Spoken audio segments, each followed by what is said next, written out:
Went out to an Air Force base, I believe it was. This is back during like World War II times. It's before I was born, so I don't know the dates. But he wanted to see this new plane. It was a really fancy plane.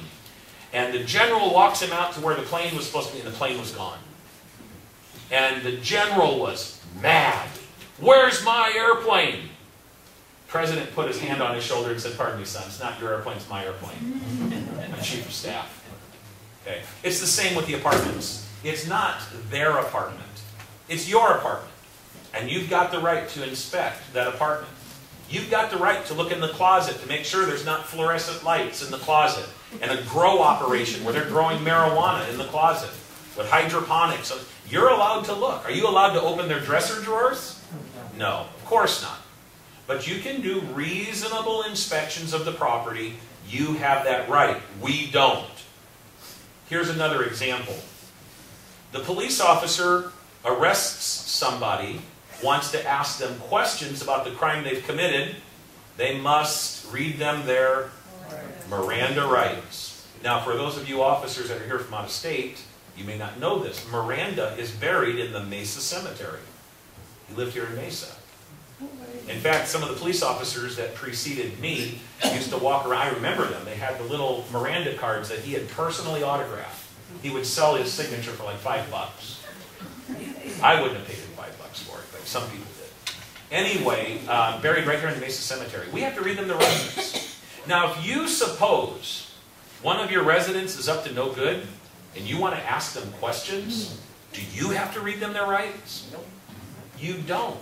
You're not the police. You're not the government. You have the right to ask those questions. You actually have a lot more power than we do in many regards. Now, certainly, we can arrest people. We can take away their freedom for a while. We can put them in jail. There's some things we can do that you can't do, just like there's some things you can do that we can't do. You zig where we zag, and you know what? Together, we make a pretty awesome team. I remember in 1986, when I first got out of the police academy, my training officers and I would walk out into these apartment communities, and the manager would come out, "Excuse me, officer, wait a minute, why are you here?" I knew what to say. "Oh, I'll handle this one. I know how to handle this one. Get back in your apartment, it's none of your business." And my FTO would go, "Good job." I heard them say it enough times I learned. And they'd say, "But you don't understand, I'm the manager." I go, "Oh no, I got this one, boss.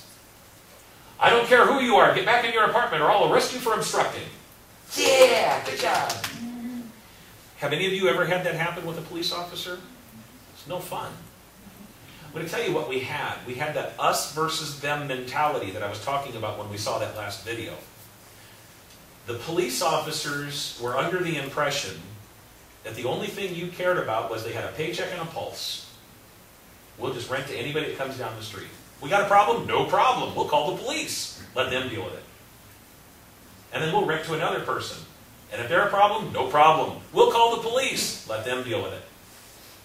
And then we'll rent to the next person. If we got a problem, no problem. We'll call the police. Let them deal with that too. And what happens is the police department became the screening service. The worst time to screen your residents is during the eviction process, folks. Not a good time. And the police department's not a very good screening service. It's your responsibility to screen your residents. It's your responsibility to evict your residents. So that's why a lot of law enforcement officers had bad blood for the apartment managers. And I can understand why the apartment managers had bad blood for the police. Because when I met with them, this is what they said to me. "How are we supposed to deal with the problems if the police department doesn't tell us who the problem people are?" You could have knocked me over with a feather. It made perfect sense. And what I began to realize for the first time, 6 years later, apartment managers are not all the same. Just like police officers are not all the same. There are truly apartment managers out there that really do care. A lot of them live on the property. Many of them I found were single parents. They had little kids. They didn't want drugs and gangs and all types of crime going on in the property. All they wanted was a partnership with the police. And they said, if you're willing to work with us, we're willing to work with you. We just need some support. And so I needed to provide some of those support avenues. I needed to work with the police officers and go to the briefings and say, hey, this manager is different. This manager will work with us.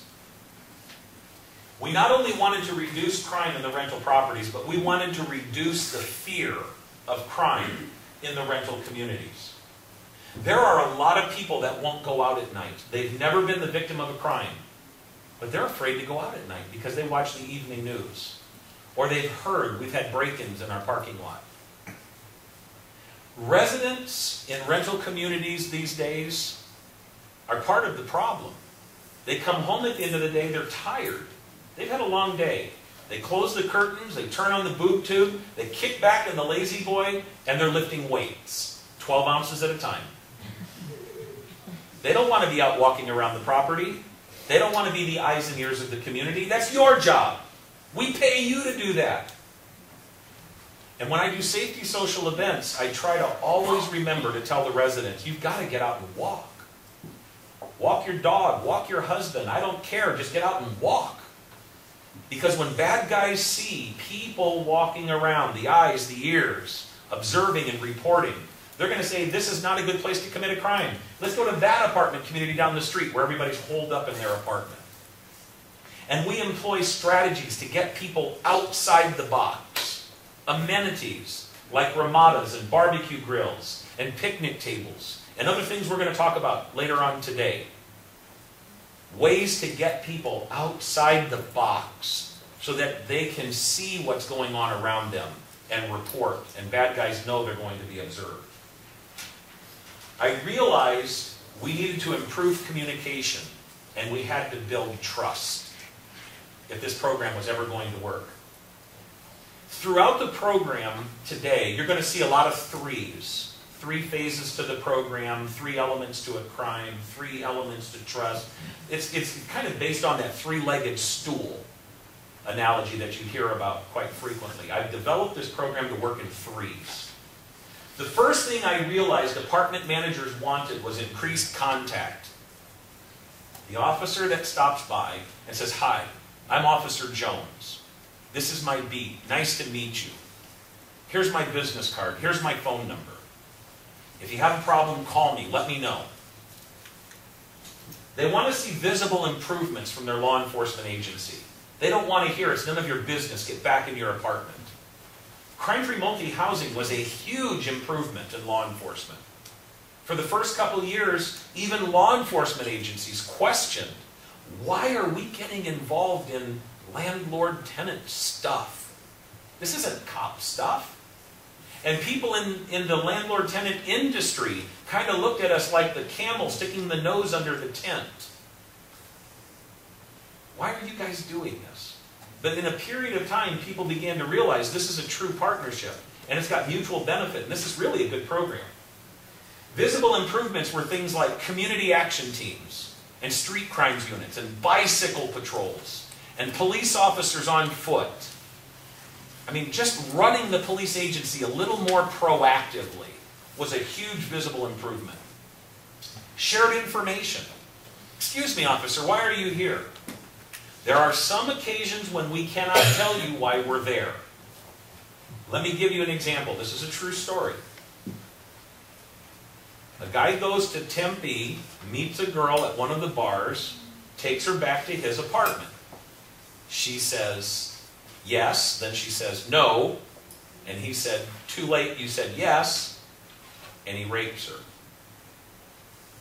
She lives in Mesa, met him in Tempe, went to his Chandler apartment, got raped. The following Monday, she goes to Phoenix, where she works, and she tells one of her coworkers. And she says, Shannon, you were raped. You need to call the police. So she comes back to her Mesa community after work and calls the police. And the officer that shows up explains to her, you know, the crime happened here, and here's how you handle that, and all of that. And he's leaving. And now the manager wants to know, excuse me, officer, why are you here? I'm sorry, I can't tell you. I can tell you that no one did anything wrong. You can't evict anybody. You can't serve a notice, but I can't discuss the case. Well, that no good officer. We're a member of Crime Free, and he wouldn't tell me what happened. Well, let's just play it out for a moment. Let's just say the officer said, well, I'll tell you what. Between you and me, Shannon in 1123 last Friday went out to this bar in Tempe. She met a guy, and he took her back to Chandler, and she got date raped. But, you know, there's nothing you can really do about it. Oh, thank you, officer. I so appreciate you being so kind and sharing of your information. I really appreciate this partnership. Thank you.